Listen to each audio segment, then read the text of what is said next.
I will share with you yung budget-friendly namin na travel to Baler, Aurora. And here are the places na pwedeng puntahan.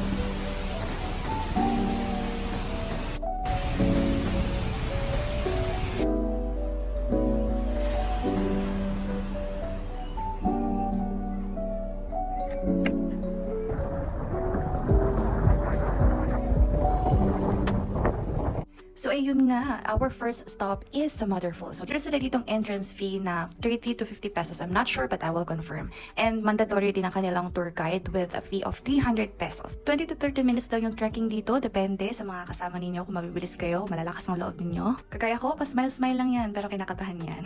Super cold yung tubig nila dito at syempre napakaganda ng scenery. Wow, scenery! And as always, kagaya ng palaging sinasabi ng mga tour guide, Ma'am, sir, malapit na po tayo. Paglagpas natin ng tulay nandun na. Mga nakalimang tulay na kami, wala pa rin. Charot lang. Pero na-enjoy naman namin yung walk-in, yung trek kasi ang ganda, napakalinaw ng tubig. Parang, alam mo yun, swimming pool sa mga resorts. Ganun siya kaganda.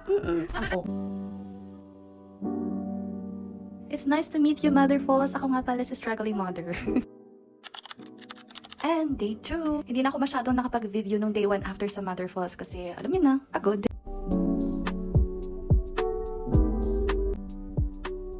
After that, lumipat kami sa kabilang resort kung saan merong beach pa rin of course and merong swimming pool para sa mga bata naming kasama.